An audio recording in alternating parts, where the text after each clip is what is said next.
अम्मा बाद अस्तगफिरुल्लाह ली व लकुम। તમામ તારીફ અને હમદો સના ઈ પાક પરવરદિગાર માટે છે કે જેણે આપણને પેદા કર્યા, આપણી હિદાયતનો બંદોબસ્ત કર્યો, દુનિયામાં મોકલા કે જેથી આપણને સવાબ અને અઝાબના હકદાર જોઈ શકે. ખુદા આપણને બળજબરીથી ન તો હિદાયત તરફ બોલાવે છે, ન તો ગુનાહો તરફ, બલકે ખુદાએ ઇખ્તિયાર આપ્યો છે આપણને અને ફરમાયું ઇન્ના હદૈનાહુ સબીલ ઇમ્મા શાકિરમ વ ઇમ્મા કફૂરા. અમે બંદાને હિદાયતના તરીકા, હિદાયતના રસ્તા બતાવી દીધા. હવે શુક્રગુજાર બંદો બને કે કુફ્રગુજાર બને, આ બંને એના હાથમાં છે. દુરૂદો સલામ થાય મુહમ્મદ અને આલે મુહમ્મદ ઉપર. અલ્લાહુમ્મા સલ્લિ અલા મુહમ્મદ વ આલે મુહમ્મદ. કે જેઓ પોતે પાક અને પવિત્ર હસ્તીઓ છે, આપણને પણ ખુદાએ પાકના રસ્તા તરફ, એની બતાવેલ તાલીમ તરફ દાવત આપે છે. એમના નૂરાની કલામ અને એમની સીરત આપણા માટે હુજ્જત છે અને એના ઉપર અમલ કરવો અને અનુસરવું આપણી જવાબદારી છે. ખુતબાની શરૂઆતમાં પોતાની જાતને અને ત્યારબાદ આપ તમામ મુમિનીનને તકવા, પરહેઝગારી, ગુનાહોથી બચવા, નેક અને દીનદાર બનવાની ભલામણ કરું છું. નહજુલ બલાગા આપણા ખુતબે જુમાનો વિષય છે અને આપણે અલગ અલગ ખુતબાઓ, અલગ અલગ પત્રો અને હિકમત ભરી વાતોને આપણે નહજુલ બલાગાના આ ભાગોને આપણે ખુતબે જુમામાં લઈ આવ્યા. આજે ચાહું છું કે નહજુલ બલાગાનો એક ખુતબો શરૂ કરું કે જેને એક એક પેરેગ્રાફ કરીને ઇન્શાઅલ્લાહ આપણે કન્ટિન્યુ કરશું અને નહજુલ બલાગાના આ ખુતબાને આપણે આપણા નજરોથી પસાર કરશું. મારી જબાનથી શબ્દો નીકળશે અને આપ લોકો સાંભળશો. આ બોલવું અને સાંભળવું એક બહાનું બને કે જેથી આપણને અમલની તૌફીક મળે. આ આપણી બયાન કરવાની રીત છે અને આ એક મકસદ છે આપણો. ઓછામાં ઓછું નહજુલ બલાગાના શબ્દો આપણા કાન સુધી પહોંચે તો ખરા. આ કિતાબની અંદર મૌલા અલી શું બયાન ફરમાવ્યા, કેવા પત્રો લખ્યા, કઈ હિકમત ભરી વાતોને આપણી સામે રાખ્યા, ઓછામાં ઓછું આપણા સુધી પહોંચે તો ખરા. અને મોટામાં મોટો મકસદ એ છે કે એના ઉપર આપણે અમલ કરીને ખુદાથી વધારે નજદીક થઈ શકીએ અને અમીરુલ મુમિનીનની સામે પણ સુરખુરુ થઈ શકીએ કે મૌલા તમારા શબ્દો અમારા કાન સુધી પહોંચ્યા, એના ઉપર અમે અમલ કરીને આજે કયામતના દિવસે આવ્યા છીએ. નહજુલ બલાગાનો 233મા નંબરનો ખુતબો આજે એને આપણે શરૂ કરવો છે. ખુતબા નંબર 233 કે જેની અંદર આ ખુતબાના ટોપિક તરીકે મૌલા જે વિષય ઉપર વાત કરે છે ને એ છે ઝબાન. ઝબાન, એનાથી નીકળતા શબ્દો, આ કુદરતે બયાન, એને મૌલા બયાન કરે છે. સામાન્ય રીતે ઝબાન ઉપર જ્યારે વાત થાય કોઈ પણ મજલિસોમાં, કોઈ પણ વાઇઝમાં, તકરીરમાં, ખુતબામાં, તો આ વાત ઉપર વધારે ભાર મુકાતો હોય કે ભાઈ ઝબાન એક એવું અંગ છે કે જે બદનમાં નાનું છે પણ મોટા ગુનાહ એનાથી થાય. બધા અંગોથી 1-2 ગુનાહ થાય પણ ઝબાનથી 40 જેટલા ગુનાહ થાય. આ બધી વાત બરાબર. મૌલા આવું બધું કઈ આ ખુતબામાં નથી કહેતા. એક અલગ એંગલથી, એક અલગ નજરથી ઝબાન વિશે બયાન કરે છે અને એવા એવા શબ્દો મૌલાએ બયાન કર્યા કે આપણા માટે વિચારવાનો વિષય છે. વાત આ રીતના શરૂ થાય છે ખુતબાની. અલા વ ઇન્નલ લિસાન બદઅતુમ મિનલ ઇન્સાન. જાણી લ્યો કે આ ઝબાન ઇન્સાનના બદનનો એક ભાગ છે, એક ગોશ્તનો ટુકડો છે કે જે ઇન્સાન સાથે જોડાયેલો છે. ત્યાર પછી ફરમાવે છે ફલા યુસઇદુહુલ કૌલુ ઇઝમ તના વલા યુમહિલુહુ નુત્કુ ઇઝ તસા. આ બે જુમલાનો તર્જુમો કરો એ પહેલા ક્યારેક મોકો મળતો હોય કે ઇન્સાનને અમુક લોકોની સામે બયાન કરવું પડે, પોતાની વાત રાખવાની હોય, ઓફિશિયલ રીતે જે કંઈ સ્ટેટમેન્ટ આપવાનું હોય, 4 માણસોની દરમિયાન કંઈક બોલવાનું હોય, પોતાનો ઓપિનિયન સામે રાખવાનો હોય, કોઈ વાતની રજૂઆત કરવાની હોય, અથવા મારા જેવા તાલિબ ઇલ્મને તકરીર કરવાની હોય, ખુતબો આપવાનો હોય, મજલિસ પડવાની હોય, અથવા તો દાખલા તરીકે એલાન કરવાનું હોય, અમુક લોકોની દરમિયાન ઉભા રહીને કંઈક બોલવું, આવા ઓફિશિયલ બયાનના બારામાં ઇમામ કહે છે કે એની અંદર ક્યારેક તમે જોયા હશો કોઈ માણસ જ્યારે બોલવા ઉપર આવે ને તો એવી રીતના એ બોલતા હોય, ફર ગુજરાતીમાં જેને કહેવાય ને, શબ્દો એક પછી એક આવતા હોય, જુમલાઓ એક પછી એક, જાણે તસ્બીહના દાણામાં કેમ પરોવેલા હોય, એક એક જુમલા એક પછી એક આવતા હોય, એક એક વાતો બયાન થતી હોય, વાત ઉપર વાત, અને સ્પષ્ટ, ચોખ્ખું અને સારું મજાનું કોઈ બયાન કરતું હોય.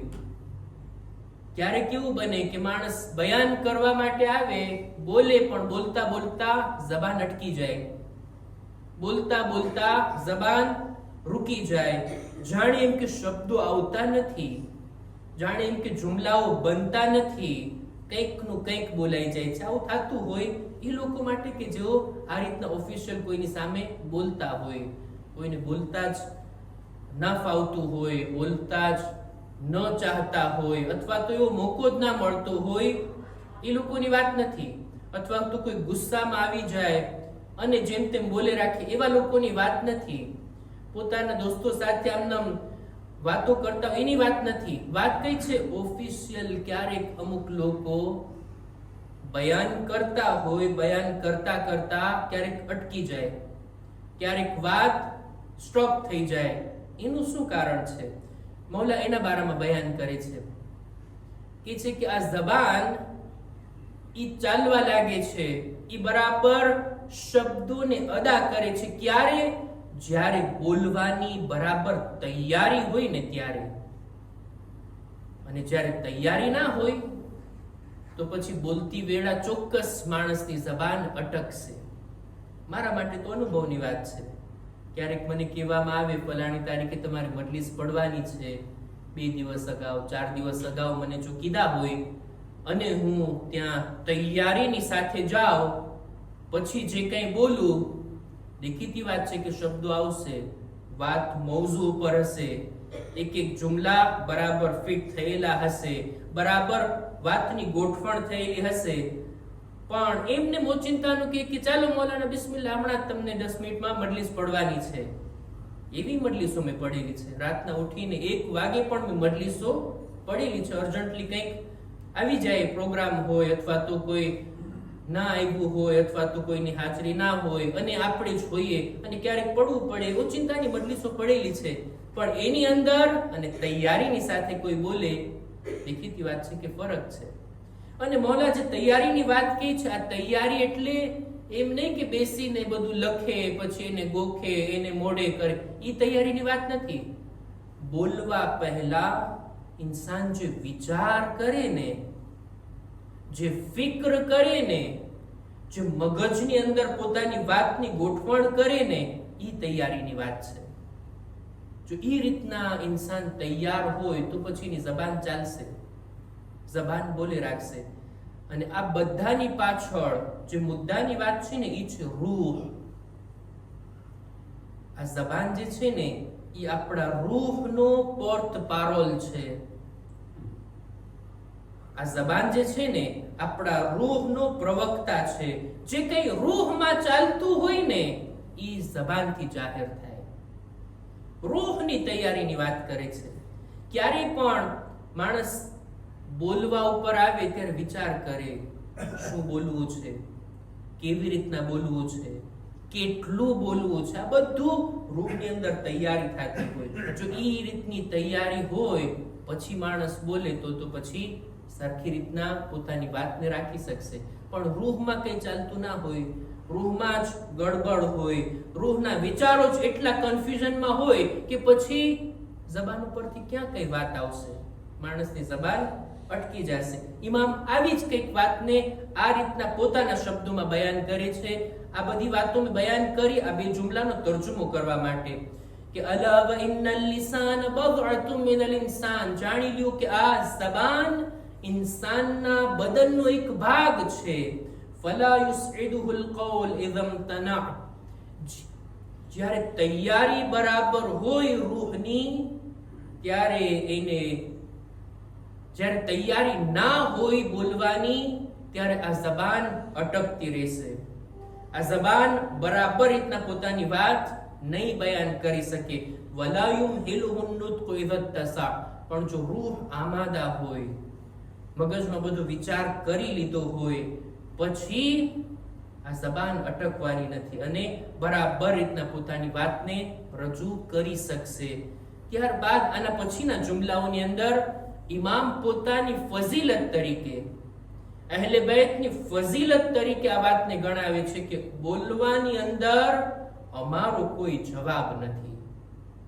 અમે જ્યારે બયાન કરવા ઉપર આવીએ તો શબ્દો પણ બહુ ઊંચા હોય, એના અર્થ પણ બહુ ઊંડા હોય, અમારી વાતના મતાલિક પણ એટલા બુલંદ હોય, અને અમારો અદબ, અમારી ફસાહત, અમારી બલાગત, અમારી ઝબાનની મીઠાસ, અમારી ઝબાનના પાછળ રહેલા અર્થ, આ બધું એની અંદર અમારો કોઈ મુકાબલો નથી કરી શકતો. અને ખરેખર આ ફક્ત દાવો નથી, નહજુલ બલાગા જેવી કિતાબ દલીલ છે.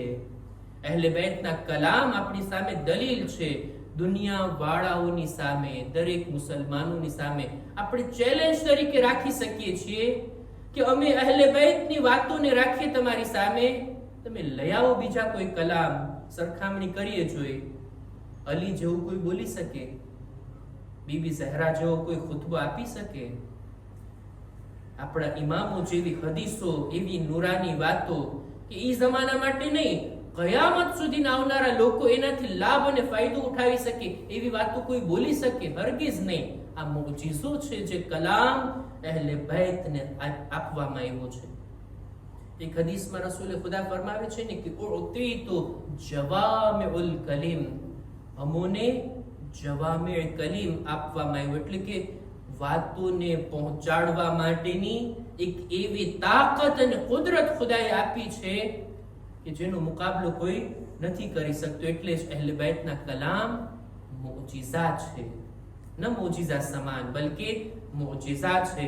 અને ઇમામ આ બાબતની અંદર ખુદ ઇન્સાનના બદનના આ હિસ્સાની અહેમિયતને પણ બયાન કરે છે કે કેવી રીતના આ ઝબાન અલ્લાહની બનાવેલી ખરેખર આ અજીબ ચીજ છે. ઝબાન, એની સાઈઝ કેટલી હશે, કેટલી લાંબી હશે, એનું વજન કેટલું હશે, પણ તમે જો તો ખરા કેટલી રીતના ઈ એક એક અક્ષરના બરાબર ઉચ્ચાર કાઢી શકે, એનાથી શબ્દો બનાવી શકે, એક એક શબ્દોને બાજુ બાજુમાં ગોઠવી એક એક જુમલા, એક એક સેન્ટેન્સ બનાવે, અને પોતાના દિલમાં રહેલી વાતોને આ ગોશનો ટુકડો પોતે બયાન કરી શકે.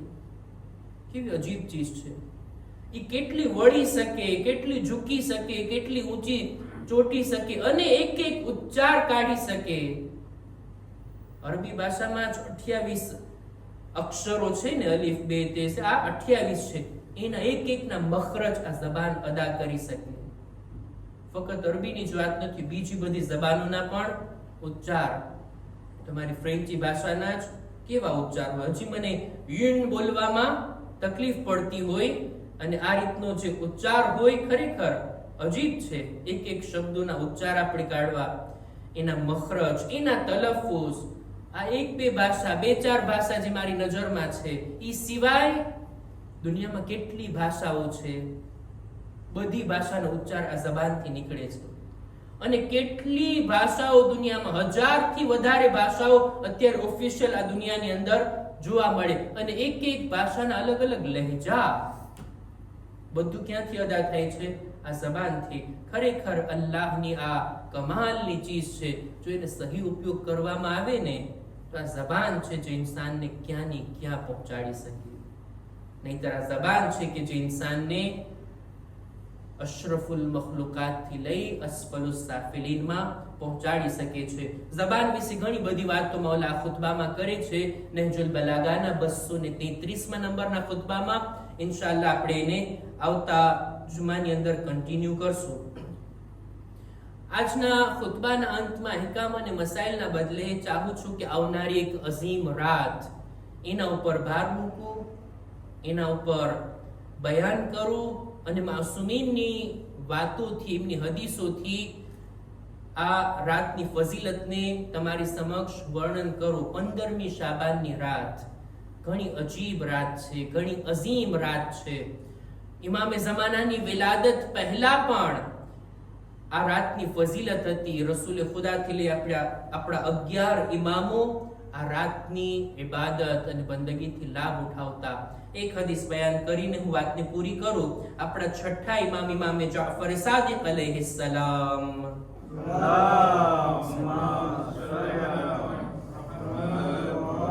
પોતે બયાન ફરમાવે છે કે મારા બાબા 5મા ઇમામથી બયાન પૂછવામાં આવ્યું, મૌલા 15મી શાબાનની ફઝીલત શું છે? ત્યારે મારા બાબાએ ફરમાયું કે ઘણી જ અઝીમ અને મુબારક રાત છે.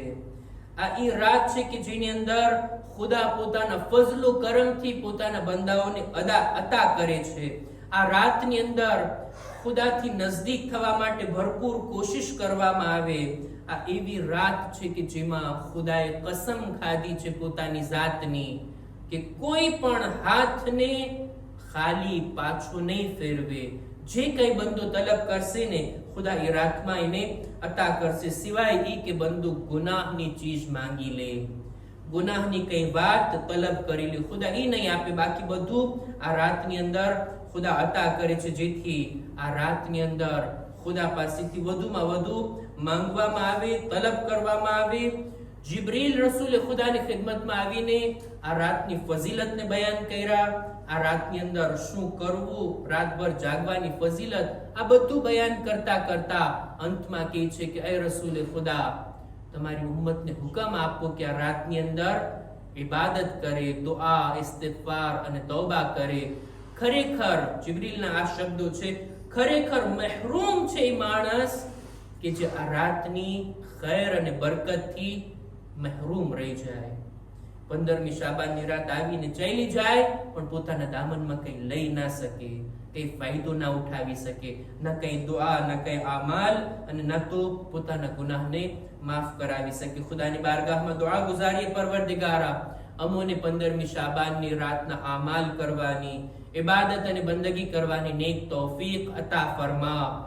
ખુદાયા અમારા ગુનાહોને માફ કર, અમારા મા બાપના ગુનાહોને માફ કર, અમારા મરહુમીનની મગફિરત ફરમાવ. દરેક મુમિનીન મુમિનાતની જાન, માલ, ઇઝ્ઝત, આબરૂની હિફાજત કર. જીવ બીમાર છે શિફા અને તંદુરસ્તી અતા કર. ઝમાનાના ઇમામના ઝુહૂરમાં તાજીલ ફરમા. અમારો શુમાર એમના સાથીઓમાં કર. ربنا تقبل منا إنك أنت السميع العليم